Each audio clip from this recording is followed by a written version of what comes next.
আসসালামু আলাইকুম, কেমন আছেন সবাই? সবাইকে শুভ নববর্ষের অনেক অনেক শুভেচ্ছা। আর আমরা কোথায় চলে গেছিলাম মেলাতে, সব কিছু নিয়ে থাকছে আজকের এই ব্লগ। নববর্ষের দিনে বাচ্চাদের স্কুল বন্ধ ছিল। আমার বাচ্চারা যখন প্লেতে একদম ছোট, তাদেরকে স্কুলে কোনো অংশগ্রহণ নেয়নি বলে একদম স্কুলটা আজকে ছুটি ছিল তাদের জন্য। এই সুযোগটাই আমি একেবারে কাজে লাগিয়ে দিয়েছি। আমার কোনো ইচ্ছে বা কোনো প্ল্যান ছিল না এরকম পহেলা বৈশাখী সাজুগুজু করবো বা কোথায় একটু যাব।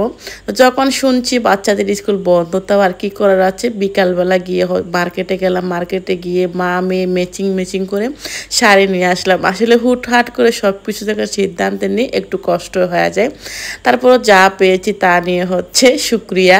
তো চলে গেলাম আমরা সব বিকাল টাইম একদম পান্তা ভাত ইলিশ ভাজা খেয়ে। এই ব্লগটি আমি আরও পরে শেয়ার করব। আজকের এই ব্লগটি শেয়ার করে নিই।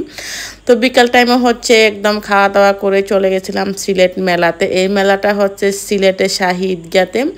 এটা নতুন করে আবার ওপেনিং হয়েছে, জানি না কতদিন ধরে চলবে। আসলে আজকে 2 দিন হয়েছে এই মেলাটা আবার নতুন করে চলতেছে। তো গিয়ে দেখি একদম অগোছালো কিছু হচ্ছে, কিছু দোকানপাট ওভাবে খুলছে, কারণ আজকে পহেলা বৈশাখ উপলক্ষে অনেক অনেক বেশি ভিড় ছিল। তো গিয়ে আমার খুবই খুবই ভালো লাগছে। আসলে সিলেটে আমি তেমন কিছু চিনি না এখন, আর যা চিনতাম আগে তাও সব কিছু ভুলে গেছি। একটু সময় লাগবে এগুলা চিনার জন্য। তো চলে গেছিলাম মেলাতে ঘুরে ঘুরে দেখলাম। আর আসলে আমার কেনার কেন এত ইচ্ছে নাই, আমার খুব প্রয়োজন ছিল একটা ফুলদানি। আমি ফুলদানি নিয়ে আসলাম।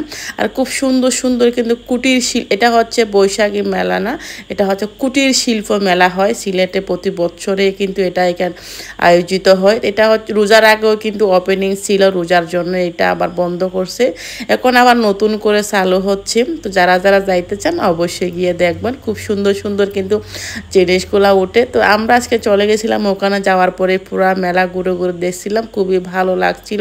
আর আমার মেয়ে কি করবে, আমি কেনাকাটা না করলেও কিন্তু আমার মেয়ে মাশাআল্লাহ এখন আস্তে আস্তে বড় হয়ে যাচ্ছে, ও নিজের জন্য অনেক কিছু কেনাকাটা করে বা পছন্দ করে। তো ওইখানে থেকে কিছু টুকিটুকি কেনাকাটা কেনাকাটা করার পরে একদম সন্ধ্যা হয়ে গেছিল। তো বাচ্চা কাচ্চা নিয়ে যখন ছোটো বাচ্চা নিয়ে যখন মেলাতে গেছিলাম, একটু তাড়াতাড়িও আসতে হবে, তার জন্য কি করলাম, হালকা পাতলা কিছু একটা খেয়ে চলে আসবো। আসলে ওখান থেকে খাওয়ার কোনো কিছুই আমার মনে হয়েছিল না। কী করবো, বাচ্চারা খুবই আবদার করতেছে কিছু একটা খাবো। তা আমি ওখানে পুরি আর কি জানি একটা চাপ না কি জানি ওটা বলে খেয়েই চলে আসতেছিলাম। তো এই তো ছিল আমাদের শুভ নববর্ষের এই ব্লগটি। আর আপনাদের কেমন কাটলো অবশ্যই জানাবেন। আসলে আমি কখনোই এরকম নববর্ষর কাপড় চোপড় কিছুই পরিনি।